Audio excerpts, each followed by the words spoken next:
Coming up on Primetime, Moon over Kansas City. Warren Moon goes for the second most yards in the history of the NFL as the Oilers bomb the Chiefs. Big day for the Lone Star State as Emmitt Smith tries to count the Cowboys in the playoffs. Boomer did get the nod. Was it enough to give the Bengals the nod over Bo and the Raiders?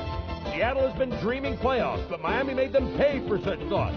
You never know who will show up as a 100-yard rusher. You never know who will show up at an NFL game. 'Tis the season to be watching Primetime. Good.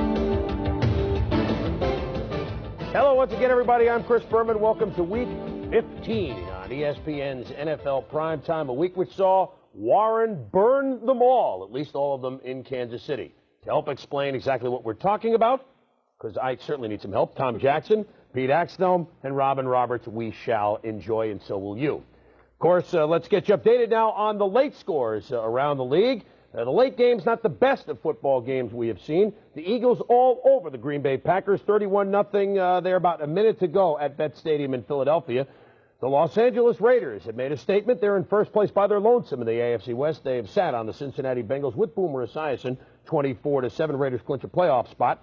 And the Denver Broncos, with about 2.5 minutes to go, lead the San Diego Chargers by 10 at Mile High Stadium, 20-10 in the fourth quarter. So that means the Broncos would snap their 6-game losing streak if that holds up. We'll have highlights of all the games a little bit later on. Tonight, less than an hour from now on ESPN, we think we've got a fun one for you. The Detroit Lions at home against the NFC Central champion Chicago Bears. Just 2 weeks ago, these two teams went into overtime. Mike Patrick, Joe Theismann on hand at the Silverdome to call the game for us. Gentlemen. Thank you very much, Chris. We're here at the Silverdome where we expect a crowd of 72,000 tonight to watch the Chicago Bears and the Detroit Lions. Good evening, everybody. The Pro Bowl team will be announced this coming week, and we will get a chance to see a couple of running backs tonight who will most certainly be on the NFC squad, Barry Sanders and Neil Anderson. Joe Theismann joins me now. And Joe, Neil Anderson following the footsteps of Walter Payton. And very often, if you follow in the footsteps of a legend, you fail. Hasn't been the case. It really hasn't, Mike. Walter Payton had set a pace in Chicago that very few would even try to follow, more or less be able to. Neil Anderson is within 90 yards of approaching 3 consecutive 1,000-yard seasons. Walter Payton is the only other back to do it. The nice thing about Neil Anderson is he's finally getting the credit and the accolades that he deserves. He's not a guy that belongs in anybody's footsteps. Barry Sanders, the great running back for the Lions. The Lions were criticized earlier in the year for not getting the ball to him enough. He didn't have a 100-yard game until the 9th week of the season. Well, they changed that. And they should be criticized. When you got a back like Barry Sanders, you have to give him the football, especially on AstroTurf. Here's a guy, when you take a look at some of these moves, it's absolutely incredible. Look, it leaves Joey Browner just with a little bit of his shirt. He averages 5.6 yards a carry on AstroTurf.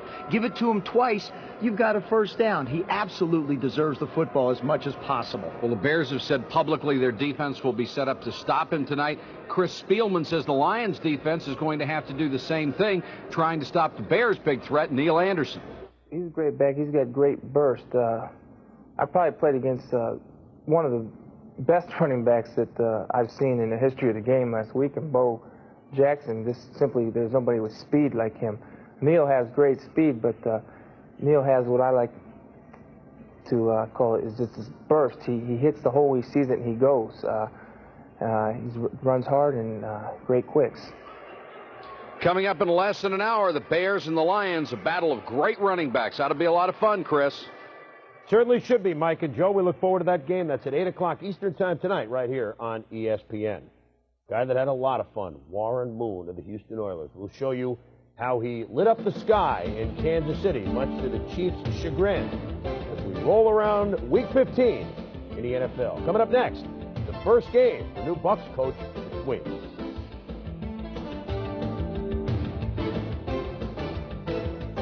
Tonight's analysis is brought to you by Acura Automobiles. Experience precision-crafted performance.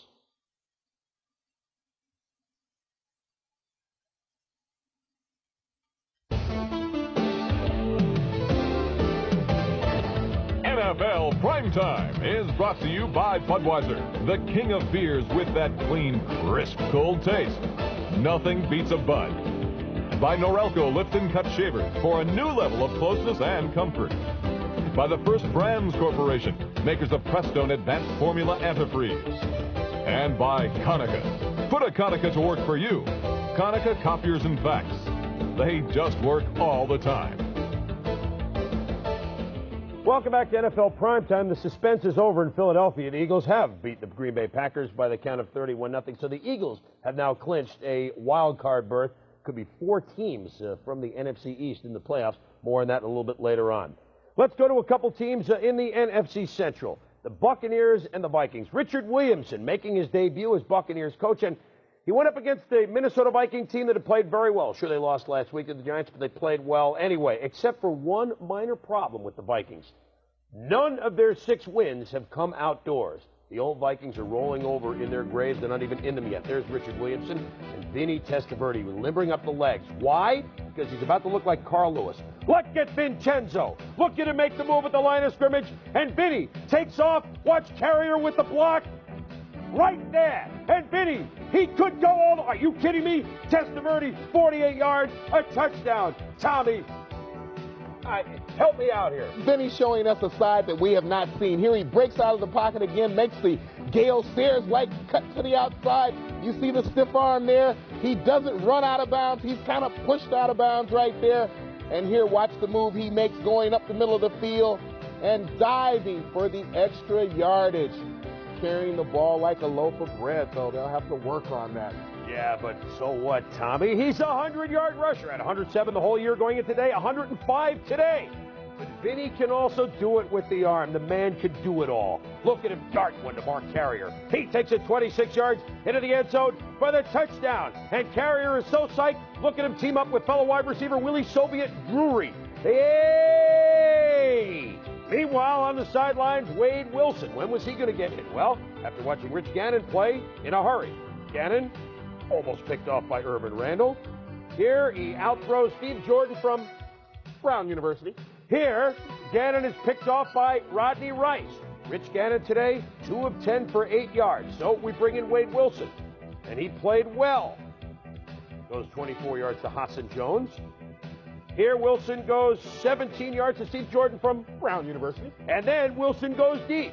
75 yards to Hassan Jones for the score, the longest touchdown pass in Wilson's career. The Vikings are within 13, 26-13. Here are his numbers, 374 yards, but 4 interceptions. On the day, 8 Viking turnovers. Here a pick by Mark Robinson of Wilson in the end zone. And here the sure-handed Rick Fenny. Stripped by number 78, John Cannon. Roderick Thomas falls on the football for the Buccaneers. And finally, it's Eric Everett that steps into the act with an interception. We mentioned the interceptions of Wilson. 5 interceptions, 3 fumbles. And good thing it's warm outside. Now, what are you getting excited about? Richard Williamson's excited. He's 1-0 as a head coach. The guy ought to quit now. He's undefeated as the Buccaneers beat the Vikings 26-13. You know, they tried the Pecos River in the offseason to the Vikings. That didn't work. When that finally wore off, they won 4 games in a row, or 5 games in a row. But then they went and spent this week, knowing, Tommy, that they were going to play at Tampa Bay. They spent the week in Orlando near Disney World. They looked more like Mickey and Goofy today, didn't they? Yeah, they did, Chris. But how long have we been calling for Vinny Testaverde to get out of that pocket, use his running ability, turn that corner on people, and credit to his offensive line, because how many blocks do you have to throw to get Vinny 100 yards plus running the football? A little history lesson, guys. The Vikings were doomed this week the minute they went to Orlando. History shows the Patriots used to ask the league to schedule their game at the Dolphins late in the season so the whole Patriot family could get warm and the team could train at Palm Beach. During that series of games, they only lost 18 straight. There's a lesson to be learned somewhere there, but the Vikings go back with a nice tan. What a big fat L. And Vinny Testaverde. I'll tell you what, we take a page out of Bob Seger's Ramblin', Scramblin' Man. Vinny was a silver bullet band all by himself today. His 105 yards were almost twice as much as the Minnesota Vikings' total rushing today. Vinny, we have a new career for him. We'll be back Warren Moon, and more. We'd like to welcome all those of you who have watched the Denver Broncos beat the San Diego Chargers 20-10, and we're watching Rich Goins, coming and Goins. That's the disc jockey that was on the billboard for about 8 years in Denver. He is coming down and a very happy man right now. We'll have highlights of that game a little bit later on. But let's move to Robin Roberts at this point, where Robin, the Dallas Cowboys and even the Phoenix Cardinals dreaming playoffs in December. Certainly Sugar Plum Fairies must be dancing in their heads. I tell you, that 1-15 season by the Cowboys last year is a mere memory. Two teams going for it this year. They haven't done well against the Cardinals recently, including 2 months ago when the Cardinals routed the Cowboys 20-3, but that was week number 6. This is week number 15.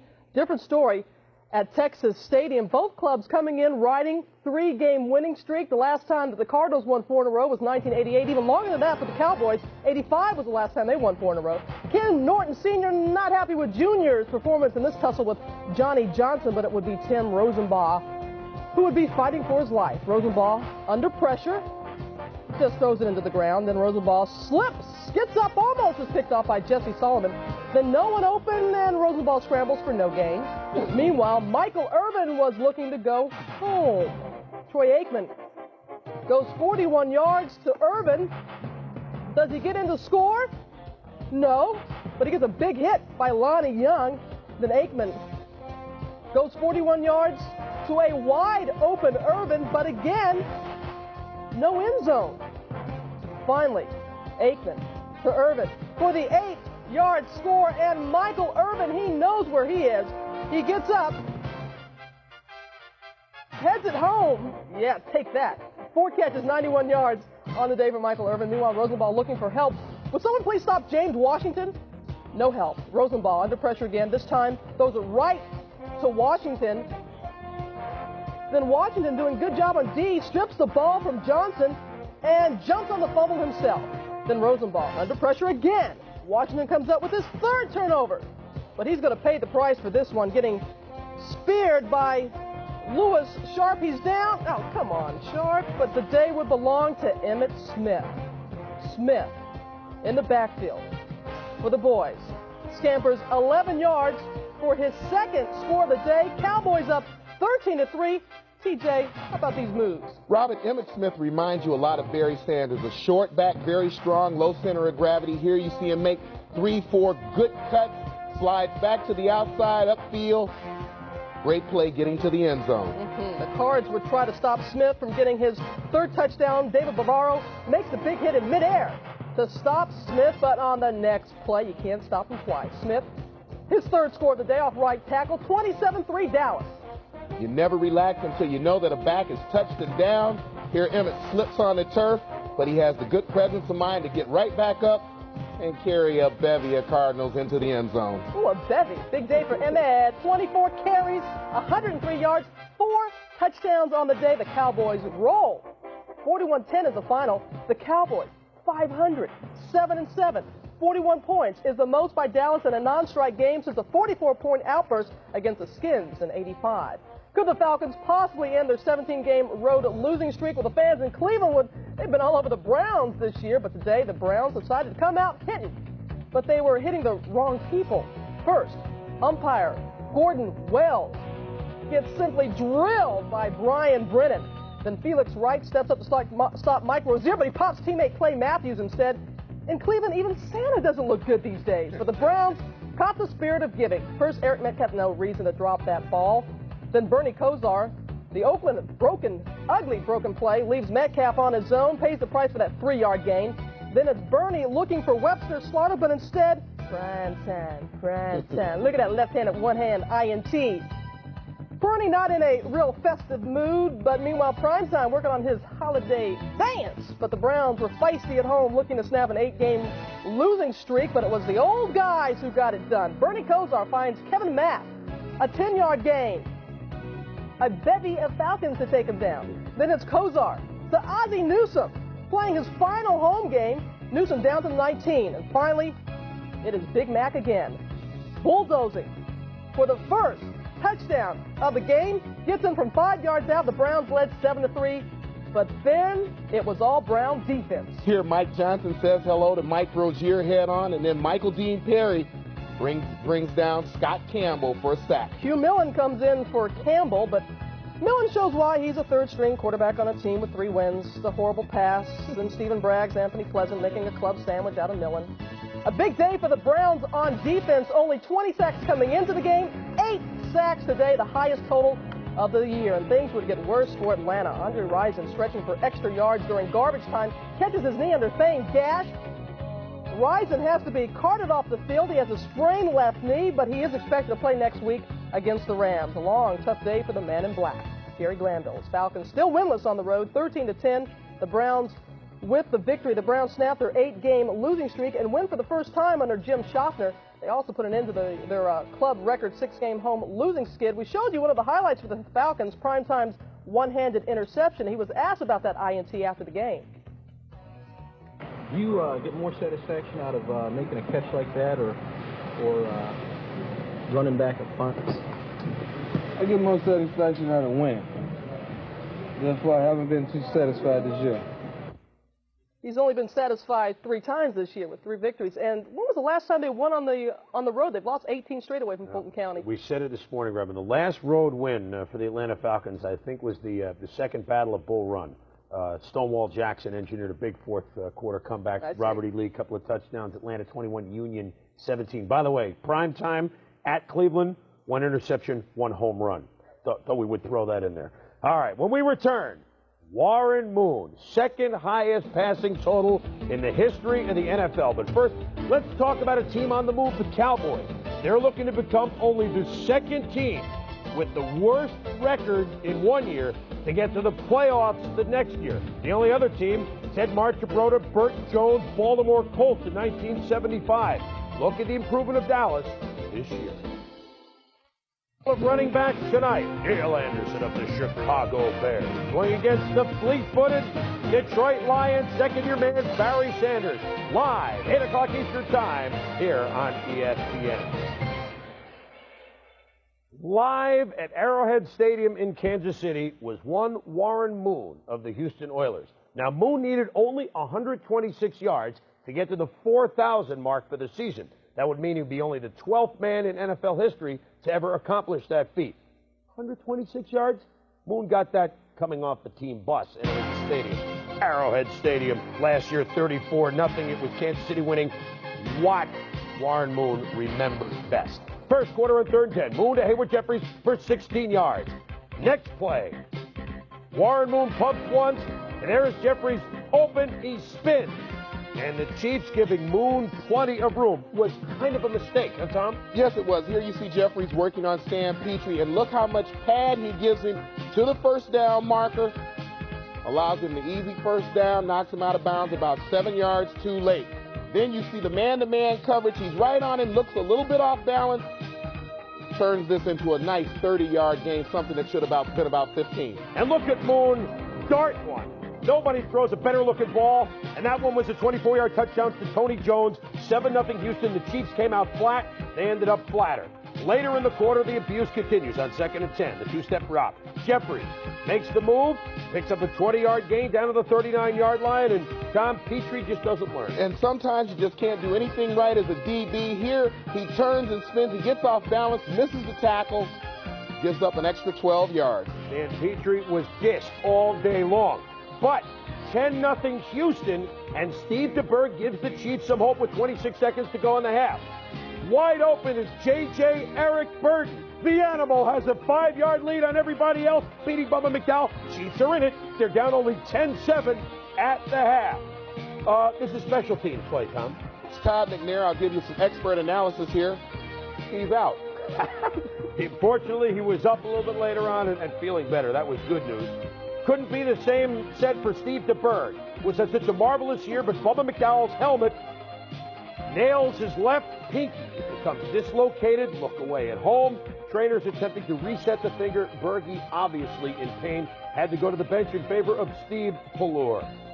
If DeBerg was in pain, Moon was a pain for the Chiefs. 3rd and 5 for the 13. Moon under pressure. What pressure? Jeffries makes the spin, and he go all the way. 87 yards for a touchdown. Moon to Jeffries.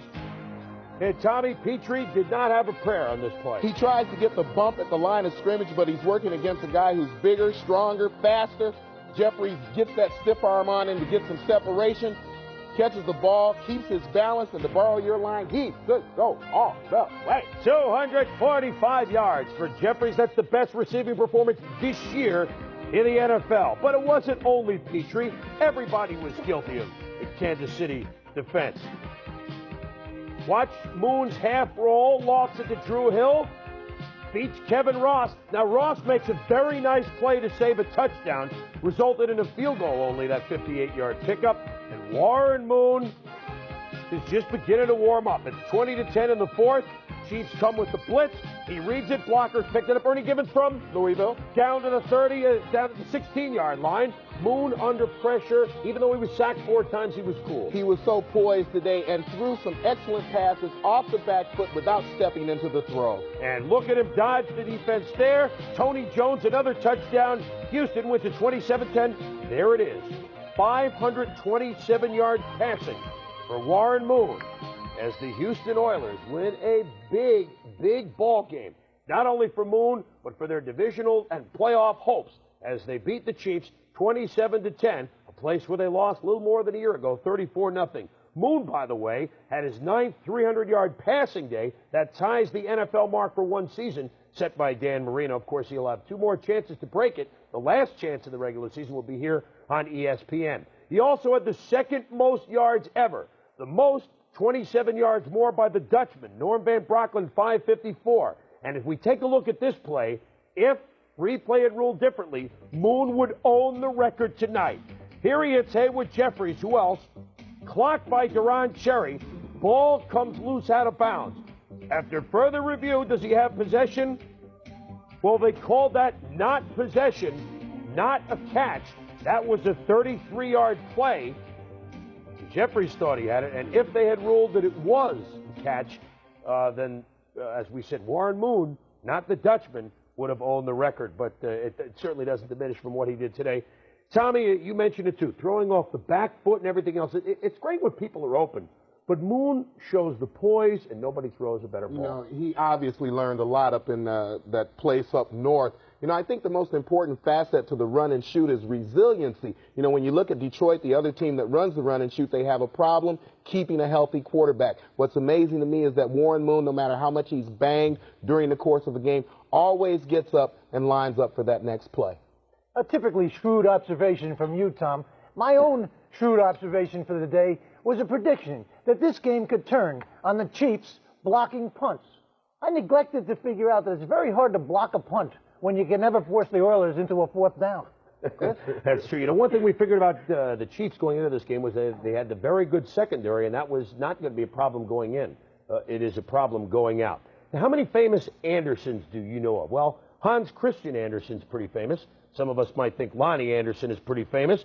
Ian Anderson of Jethro Tull fame is pretty famous. Enter 2 more in the Saints-Steelers game, Morton and Gary Anderson. Joe Walton, remember the offense couldn't score a touchdown for the Steelers in September? It's December. It has that look again.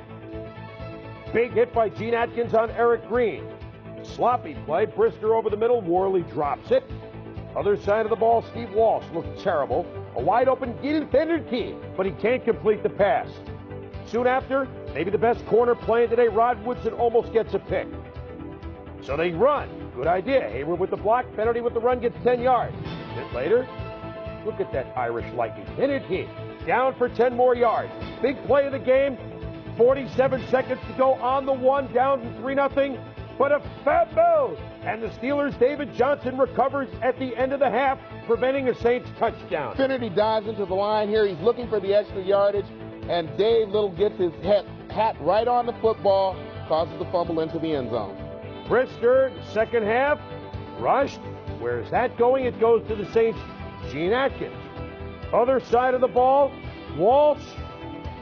Eric Martin is nailed by Thomas Everett. Watch Robert Massey drag down the bigger Tim Worley. Walsh did complete a few passes. Here's one to Martin, but Larry Griffin makes a nice play to force the Saints to punt. Overall, Walsh not good. 8 of 26, many of them looking like this. Only 95 yards throwing, for Steve Walsh. Jim Morris said, gonna move the ball some other way. So, in a close game, let's have a soccer shootout. First penalty kick between the Andersons. It's in the first quarter. Gary Anderson, Pittsburgh. It is no good. Gary is 0 for 1. But in the second quarter, Gary is good for 29 yards. Steelers lead 3-0 at the half. Morton Anderson has a rifle, 50 yards in the third. Good. Tied at 3-3. Fourth quarter, Morton from 43. Good. 6-3 Saints. Mid-fourth quarter, Gary Anderson from 42. Good. We're tied at 6-6. And with Morton on the sidelines, he knows what Gary's going to do on a 43-er. Watch how fast this knuckler gets through there. Good. With a minute 44 to go, that field goal by Gary Anderson gives him a 3-2 edge over Morton and gives the Steelers a big road win at New Orleans. They win it by the count of 9-6. When we return, we'll show you what happened between the Dolphins and the Seahawks and all the highlights of the late games, including the Raiders and the Bengals. But first, we mentioned the Dutchman, we mentioned Warren Moon. Only 6 men have passed for over 500 yards in a game. The Dutchman, now Warren, Dan Marino, Bill Sims, Vince Ferragamo, and Yelburton Abraham Tittle. It's quite a club. Congratulations, Warren Moon. A couple of teams that many folks thought would be wheezing this year, the Seattle Seahawks and the Miami Dolphins. The Seahawks went 0 for September, were the last team to win a game, but since then they've gone 7-3. Chuck Knox and staff doing a great job. And what about the job done by Don Shula, Oliver Dottie, and the Dolphins? They have a good defense. So which team would continue to surprise was the question as they met at Joe Robbie Stadium. And ho, ho, ho! Which team would be laughing more? Well, it was the season of giving. And Troy Stratford gave it to the Seahawks. Melvin Jenkins recovered the fumble punt at the 2. Troy Stratford just misplays the ball. It goes right through his arm. Is in the worst place it can go, through the legs. Melvin Jenkins makes the recovery at the 2. And that set up Derek Benner touchdown run, and Seattle was leading in Miami 10-3. But the next punt, they sent Jarvis Williams back with Stratford. Watch Williams fake out Melvin Jenkins. Fair catch, flat, flat, flat. It's in the end zone. So also feeling that the giving spirit should be given in December, Chris Warren of the Seahawks. Bad day. Stephen Moore recovers for Miami. Warren here doesn't make a decision until late, misplays the ball, and loses it over to the Dolphins. And Dan Marino avoids the rush from Jake Green. Look at Marino. Avoid it, dart it to James Pruitt. Vintage Marino. We're tied at 10-10. Let's take another look, Tom. Marino here showing surprising mobility. He avoids Jacob Green. Will take a shot from Tony Woods afterwards, but he delivers for the touchdown. Marino wasn't finished yet. Looks for Tony Martin with a similar cannon. Can't throw it any better than that, folks. This is a pickup of 44 yards. And then, guy seeking redemption, Troy Stratford. Bulls his way in for the score. Miami leads at 17-10. Chuck Knox wants to tie it before the end of the half. Dave Craig, trapped. Bad. Ronnie Lee has it. What do I do? What do I do? Oh, he's going to get nailed with it, Ronnie. You got to know that. Get down, big guy. Hugh Green and E.J. Jr. remind him. Dolphins by 7 at the half. Norm Johnson struggled early, then had a nice 6-7 games, but today, doink, off the upright from 34. And the normally reliable Johnson from 38 missed as well. So the Seattle Seahawks missing opportunities that they had cashed in on the last couple of months. Meanwhile, Marino on 4th and inches. Oh, it's the Bart Starr Packer play. Play action, Farrell Edmonds, touchdown, 24-10 Dolphins after 3. What a great call, right, Don? Dan Marino, again, not 300 yards, but again, 250 yards. He just looks so smooth. Dave Craig wasn't that smooth. Threw for a lot of yards, but was picked off by John Offerdahl here. And then Timmy McKyer, Tommy. You got to love this as a defensive player because he runs a great route, Chris, and makes a good catch of the ball. It's bad for the Seahawks. He plays for the other team. Bad for David Craig because even though he threw for 295 yards, most of those to Tommy Kane, 10 for $162. It was the 3 interceptions that did in Craig and the Seahawks, and another win for Miami, 24-17. Colts at the Jets. All former Jet and Titan All-Pros honored during the game. There's Joe Namath. Yeah, that is John Riggins wearing number 44. Larry Grantham, Al Atkinson. I know all the numbers. Kenny O'Brien to Rob Moore wearing Wesley Walker's number. Makes him proud of it, too. What a catch. Jets lead 14-3. But the winds change directions in the Meadowlands. Ron Stark punting. Terrence Mathis, 12th of never on this attempted catch. Fumbles it. The Colts recover. Jeff George, Clarence Burdett, touchdown. Colts within 4, 14-10. Things getting worse. Mike for Kenny O'Brien and the Jets. O'Brien to the man who wears Emerson Boozer's old number. Blair Thomas. No. To the reliable Al Toon. No. Then Sam Clancy. He's King Clancy on this play with the sack. How about the reverse option? Jets, razzle dazzle. Al Toon to O'Brien. He's open. No. Colts get it going in the third. Ron Stark can fake the punt and throw it to Mike Pryor, who had a prior commitment for a first down and 40 yards. Down to the 5, setting up a Dickerson touchdown, and the Colts lead at 17-14. Did I mention Eric Dickerson? He had a nice game. Axe, look at him run for 11 yards here on this play. Axe, look at him run for 8 yards around right tackle. Bruce Coslet's not that impressed. Well, whoop-de-doo. But you got to be impressed by this, Tom. Eric Dickerson here moving left behind his blockers on the screen pass, and this was his patented cut for years. Across field, the nice easy stride goes for a nice gain. Axe, look at him take it in from 11 yards out for a touchdown. Setting up another touchdown. Setting up another one of his own touchdown runs. I'm so impressed I can't speak. 117 yards for Dickerson. Colts beat the Jets. Coming from behind for the second time this year against the Jets, and the Colts win it 29-21, and I'm sure all those Jets and Titans All-Pros were really impressed by the effort today. We'll be back to show you highlights of the late games around the NFL, including the Eagles' whitewashing of the Packers. But first, Dan Marino has now gone over 3,000 yards 7 straight times. That's a record. Elway also went over 3,000 today. He has 6 in a row. Boomer's about 400 shy of making it 6 in a row. Record for Marino. Back. Welcome back to Primetime. Game day earlier this afternoon. We talked about 30 years ago, Robin, the Packers and the Philadelphia Eagles, the 1960 NFL Championship game. And we bring that up again because Norm Van Brocklin was the winning quarterback in that game for the Philadelphia Eagles, and Van Brocklin's record as a Ram still stands. I don't know. Could the Eagles keep going 30 years later against the Pack? That was a wide segue there. I got you. I'm catching the pass there from you. Yeah. Well, could they keep it going? Of course they could, Boomer. They could do that. You know, 2 teams, the Packers and the Eagles, both going for playoff berths, wild card berths in the NFC. The Eagles blowing a 10-point lead against the Dolphins last week, both the Pack and also the Eagles coming off of losses from last week. And Blair Keel falling short in rallying the Pack against the Seahawks. Reggie White led the defensive onslaught for Philadelphia today. Tom Mikowski may have been glad he wasn't playing. The Minister of Defense, watch White, number 92, goes right around Tony Mandarich and hits Anthony Dilweg. White against the run. The Eagles lead the league against the run. He stops Darrell Thompson cold in the backfield. Meanwhile, Randall Cunningham was moving the Eagles. First and goal. Cunningham pitches to Keith Byers. Throws to Anthony Toney. All alone in the end zone, 7-0 Eagles. Now, we've seen the Eagles on offense. We've seen them on defense. How about special teams? After a fumble, Rod Harris returns the punt, drops it there, picks it up, 30 yards, down to the Packers' 29-yard line. That set up a field goal to put the Eagles on top, 10-0. More trouble for the Pack. Dilweg in the pocket. Tries to scramble, but he injures his foot. No one touched him, but he injures his foot. Third stringer Blair Keel loosens up. Oh boy. Dilweg would not return to the game.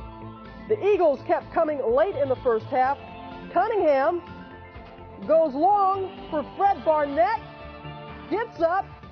Good concentration. A 25-yard gain.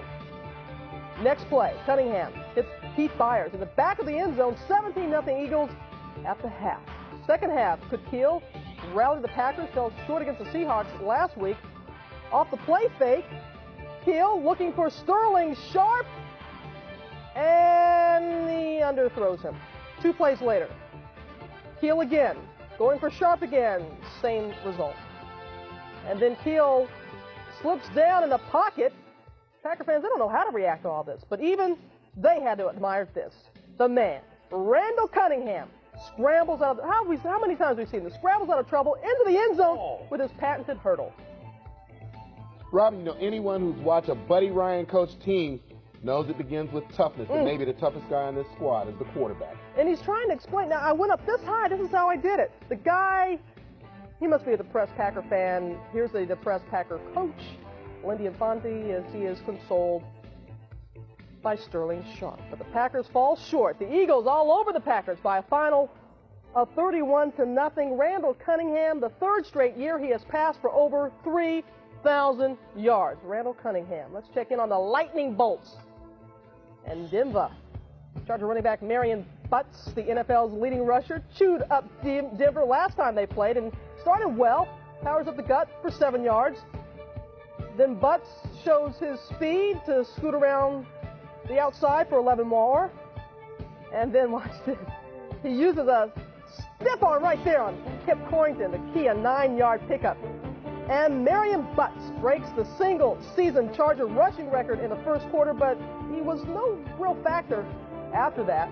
Despite the ball control, San Diego couldn't make the big play. Quarterback Billy Joe Tolliver tosses to rookie Derek Walker, who reaches for the stripe and appears to break the plane, but the play is ruled a fumble. Randy Robbins on the spot scampers away with the recovery. Dan Henning simply can't believe that call. Then another long Charger drive grinds to a halt when Ron Holmes creams Tolliver as he throws. San Diego is forced to settle for 3. That opens the door for John Elway's magic. Taking over his own 34, Elway hits Van Johnson, who does some mad scrambling to get out of bounds. Then Elway uses his great escapability to scramble for 13 yards. He's going for the first down, scrambles, and gets out of bounds. And Elway caps the drive with the type of play he is known for. And that means he scrambles to his left. You know he's going to go right across his body to Michael Young for the touchdown. 7-3 Denver at the half. But any Denver fan, Tommy, knows the Broncos have blown leads all year. So Rich Goins, the Bronco fan who won't leave the billboard till Denver wins, he still had to be worried at the half. People are going to really start thinking I'm a sniveling wimp, but I'm not. I just want to go home and sleep in my own bed. Aw, the Goins would be happy this afternoon. The kickoff, typical of San Diego's second half, fumbled by Donnie Elder, and he is buried by a bevy of Broncos at the 5. Meanwhile, Elway was getting good protection, and he finds Michael Young for his second TD of the game. The flag was on San Diego. It's 14-3 Denver. Elway with his best performance in some time, 248 yards. San Diego tried to rally down 20-10, but Tolliver is picked off by Lilo Lang. And Rich Goins, he's a happy man because, yes, he is going home. That was a layup. Had to do it. Broncos with the win, 20-10, snapping that 6-game losing streak. And Tommy and Rich Goins, I don't know which one is happier. Tommy's pretty happy, though. We don't make him sleep up on a billboard. By the way, the Packers, if Keel got hurt, I think Zeke Britkowski was warming up on the sidelines in the fourth quarter. He'll be by, I'm sure, next week.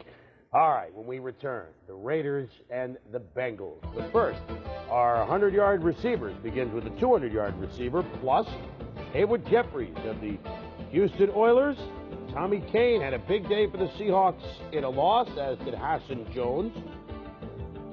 Ex-Buffalo Bill Ronnie Harmon had a loss for the Chargers. Freddie Barnett with a win. A lot of guys that caught triple figures for receiving today. Andre Rison, hurt at the end of that game, had 100 yards first. Most guys that caught a lot of passes lost. Mellow Mike Ditcher, flag for the game against the Lions. But fired up is Mike Singletary of the Bears. Top of the hour, Lions, Tigers, and Bears. Oh my. Right here on ESPN, of course. Raiders and the Cincinnati Bengals. Now, the AFC West co-leaders, the Raiders hosting the AFC West tri-leader, the AFC Central tri-leaders, the Bengals. Would Boomer Esiason go? Well, one thing we did find out about this game, Santa's first stop will be the LA area. The Bengals had an early Christmas gift, Boomer Esiason. Yes, he could go. The groin injury, forget it. He's going to go for Sam White. Art Shell told his team all week that Boomer would play, and they were ready, despite the fact that early on, Boomer looked very swift, rolling left, the prayer to the end zone, answered by Tim McGee, 7-0 Cincinnati. Amazing what that California sunshine will do for a pulled groin. Boomer shows a lot of mobility as he rolled out here on this throw. Now watch Boomer on this play. A wide receiver with a groin injury. They snap the ball to Lynn James, who goes 12 yards away from Boomer. But I'll tell you what, he at least warranted some good coverage. This just in, Chris, he was a decoy. Unbelievable with your analysis, Tom. Sam Weiss says, "What? Let's get it going." Boomer stumbled here, looking for Eddie Brown. The ball is picked off by Ricky. Don't lose that number, Ellison. Then Boomer looks to the end zone. This expert analysis, not good. Picked off by Terry McDaniel of the Raiders. 5 members of the Silver and Black in the end zone, as Boomer has had the interception problems this year. Meanwhile, Jay Schrader took the Raiders advantage of the turnovers. Schrader to Tim Brown, touchdown, tied at 7. Ho, ho, ho. Schrader had all day to throw. Here to Swervin' Mervin Fernandez for 32 yards. And Timmy Brown finally making a statement last couple of weeks. On Monday night and then here, 44-yard touchdown. And then Schrader to Tim Brown. And then to Ethan Horton. That sets up a field goal by Jeff Mick Jager, and it's 17-7 Raiders. Sam Weiss, would it be a nail-biter? Don't think so.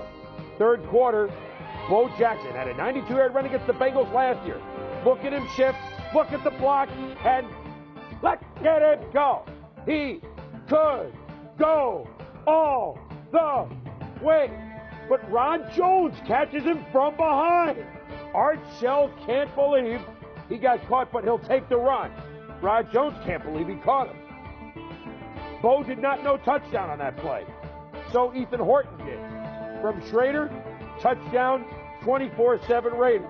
Boomer played only 2 possessions in the second half. Bo, 117 yards rushing, averages 5.5 yards a carry for his career. Raiders sit on the ball, sit on their helmet, run out the clock. Raiders in first place all by their lonesome in the AFC West. The Bengals fall out of that first place tie in the AFC Central. Raiders win it 24-7. 100-yard rushers, 300-yard passers. First, when we return, we'll have the Axe analysis. Eric Dickerson, 117 yards. Bo ran it as well. Vinny, $1.05. See, all the guys that ran for 100 yards got the win. 500-yard club, Warren Moon. 300-yard club, Wade and Billy Joe, losers. Back on NFL Primetime, starting to get some answers now as to the playoff hunt and Axe. The Cowboys in the hunt? Are we serious here? Yes, we're dead serious. Just a few years ago, these guys were the bullies on the Coral Gables block. Jimmy Johnson, Michael Irvin, and all those merry Miami Hurricanes. They played mightily. They talked arrogantly. They ran up the score on life itself. This did not make them too likable. Then Johnson went to the NFL. And last year, other bullies kicked sand in his face. This was not very pleasant because sand tends to stick in hairspray and make it unmanageable. But Johnson never flinched.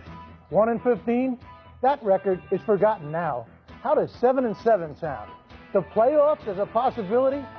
And even if this chariot turns into a pumpkin with stars on the sides, the messages here will remain clear. These kids can play, and Jimmy Johnson can coach on any level.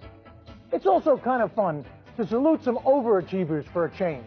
At this time of year, it's so easy to chastise the non-achievers, like the Vikings, whose once noble Northland tradition was buried forever today. These indoor warriors can't even win outdoors in Florida. Throw in the Falcons, who can't win on the road, and the Jets, who often don't show up for their home games. Or the bungling Saints, who apparently couldn't direct two ants to the same picnic. No, let's give today to the improved. The Seahawks, once a threat to sink out of the league, still contend for the playoffs. It was just their misfortune today to run into another wildly improved team in Miami. Jerry Jones and Johnson may not have taken over the Cowboys with self-effacing modesty, but they sure have taken over. And I don't have to tell the Cardinals that JJ and his guys have found a new block to bully. Chris? They are bullying a lot of folks as they steamroll toward what they hope is the first playoff berth for the Cowboys in a few years. What do the playoff situations look like right now? Well, in the NFC, Philly, by winning today, clinches a wild card spot. They in Washington look like they're going to meet in the first round. It depends where. By the way, if the Giants win their last two, they will be the number 2 seed, even if the Bears win all of their remaining games. It works that way. Wild card chase, who might be in if they start tonight? Axe's Cowboys are in, but a bunch of 6 and 8 teams are hoping. In the AFC, Buffalo hosting Miami next week will decide the East and probable home field. Raiders are in the playoffs, haven't clinched their division yet. If the playoffs were to start right now, Pittsburgh would win the Central. Chiefs, Oilers, and either Buffalo, Miami would be the wild card. But Pittsburgh and Houston end the season against each other, so there's a lot left in the AFC wild card chase. There's some left in prime time, so stay with us, won't you?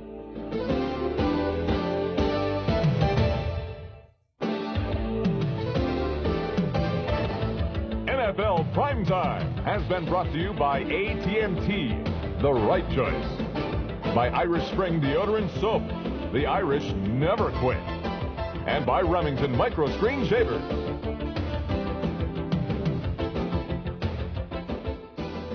Thanks for watching this edition of ESPN's NFL Primetime. After the ball game tonight, please watch the Sunday Night Sports Center, where an Axe's conversation with Mellow Yellow Mike Ditka will get played out like you can't believe. That's the Sunday Night Conversation on Sports Center following the football game this evening. Of course, game day, next 4 weeks, we're double dipping. Saturday, 11:30 a.m. Eastern Time, then Sunday for our customary hour at noon Eastern Time. Some of the things we'll be telling you about on game day. The big game, really the biggest game of the year in the AFC, Miami at Buffalo. Dallas is at Philadelphia. That's a big playoff game. And a big one we'll be talking about as well, Houston at Cincinnati, with the Bengals with their last 2 games at home, but now trailing the Oilers and the Steelers. Thanks for watching, as we said. For Robin, for Ax, for Tom, I'm Chris Berman. Get your Christmas shopping done nicely, please. But don't do that shopping right now, because for the next few hours, kick back, relax with Mellow Mike Ditka as the Chicago Bears go into the Silver Dome against the Detroit Lions. Mike Patrick and Joe Theismann have the ball. Gentlemen.